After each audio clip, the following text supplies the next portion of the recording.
You slip into life from the comfort of your mother's body, born live into the dense, warm, humid air of the Amazon. Your mom leaves you the moment she pushes you out, not seeing the difference between giving birth and pooping. You and your siblings scatter in all directions, and the jungle doesn't care that you're new here.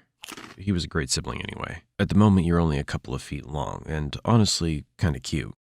Jaguars, caimans, and even large birds would find a meal like you irresistible, but you know how to disappear. In the river, you blend in with the brown, murky current, slipping unnoticed beneath the surface. It feels almost fun, but playing in the water makes you hungry, so it's time to get serious. Your senses, though still developing, are already sharp enough to pick up movement in the water. You notice a small fish darting by, a perfect target.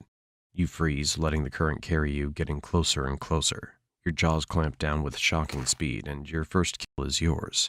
It's a tiny victory, but a victory nonetheless. The first of many. You want to grow fast. Out here, survival is all about getting big, strong, and sneaky. Speaking of sneaky, have you noticed your skin yet? Look at that. A beautifully patterned mix of green and brown, nature's perfect camouflage. Whether you're slinking through the murky water or blending into the dense underbrush, no one can see you coming. You're practically invisible. That's your first real advantage in this wild place. It's not much now, but it'll come in handy once you're ready to hunt something a little more challenging. For now, though, you stick to the basics. You spend your days slithering through the rivers and swamps, mostly keeping to the water where you feel safe. Your eyes and nostrils stay just above the surface as you gently slide through, waiting for an unsuspecting snack to wander a little too close.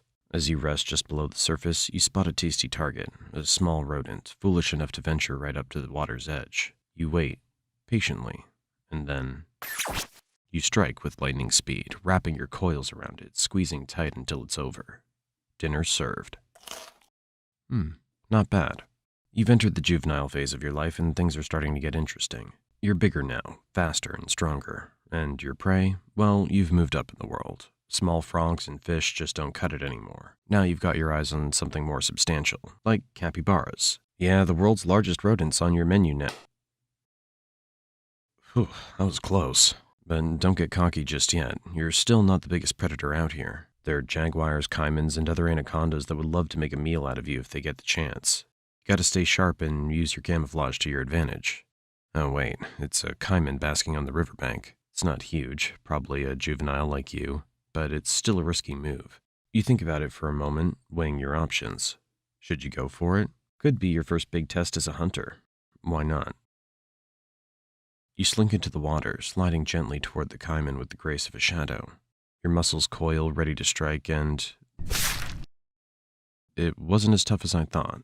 That's your first taste of success as a true predator, but let's not get ahead of ourselves. Not every day's a win. There are days when your prey outsmarts you, like that one time you tried to take down a capybara but ended up being dragged halfway across the river before it managed to escape. Yeah, that wasn't your finest moment, but don't worry, no one saw that. The good news is you're still growing, and with every meal you get a little bigger, a little stronger, and a little wiser. By the time you're fully into your juvenile phase, the jungle doesn't feel quite as intimidating anymore. Sure, there are still big predators out there, but you're climbing the food chain, and fast.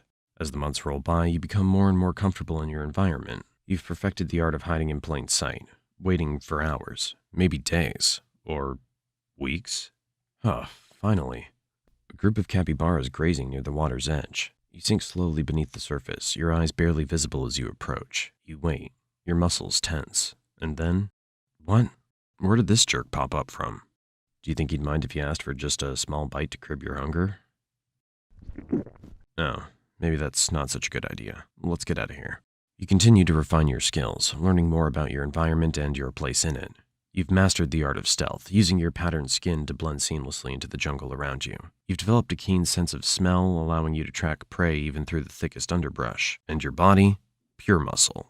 At this point, you're no longer just a juvenile anaconda. You're approaching adulthood. You've reached a size that commands respect, or at least some healthy fear from most of the creatures in this territory. At over 15 feet long and still growing, you're a true force to be reckoned with. No more small-time snacks for you. You've graduated to bigger prey. And by bigger, we're talking deer, wild pigs, and even the occasional caiman that dares to cross your path. As you grow, the jungle becomes more crowded, and you need a place to call your own. It's time to search for a territory, a safe space where you can hunt, rest, and hunt. You slither through the dense jungle, exploring every corner, crossing rivers, climbing over fallen logs, and navigating the thick underbrush. You need to find a secluded area, somewhere near water, with plenty of prey but far from other predators.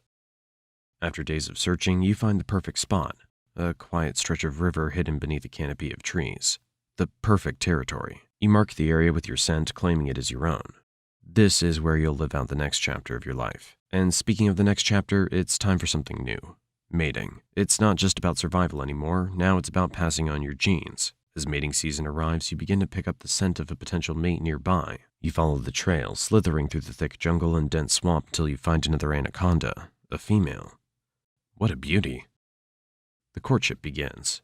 It's a slow, winding dance as the two of you coil around each other. For hours, you move together in a mesmerizing spiral until finally the deed is done. The female will carry out your legacy. Several months later, as a female, you find a secluded area to give birth. You don't lay eggs like many other snakes. Instead, you give birth to live young. Between 20 to 40 baby anacondas will enter the world, much like you did years ago. But your job's done. You leave, never to see the offspring, knowing that most of them won't survive their first year. Honestly, there's no real difference between giving birth and pooping for an anaconda. In both cases, you're just pushing something out and leaving it behind. Anyway, let's get back to some fun now. As you grow older and bigger, your body starts to feel the wear and tear of years spent hunting and surviving. You're still strong, there's no doubt about that, but you're not as fast as you once were. The youthful energy that once fueled your every hunt is starting to fade, and you find yourself needing to be a little more strategic with your moves. As you lie submerged in the cool waters of a river, you sense something moving nearby. It's a capybara, casually grazing at the water's edge. Normally, you wouldn't bother with something as small as a capybara anymore, but today you're feeling a little nostalgic. After all, it's been a while since you last took one down, and there's something satisfying about going back to where it all started. You wait, watching, your body completely still beneath the water's surface. The capybara inches closer, oblivious to the danger lurking just beneath its feet. And then, in a flash, you strike. Your coils wrap around the capybara in an instant, and within moments, it's over. You've still got it. But as you swallow your meal, you can't help but notice that it's not quite as satisfying as it used to be.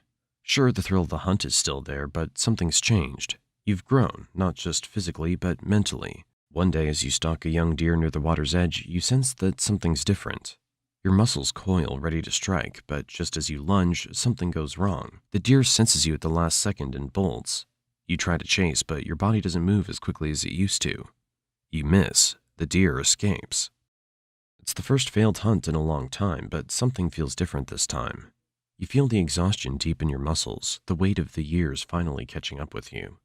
You slither back to the water, but you know that it won't get easier from here. In reality, most anacondas don't die in battle. They simply grow too slow and too tired.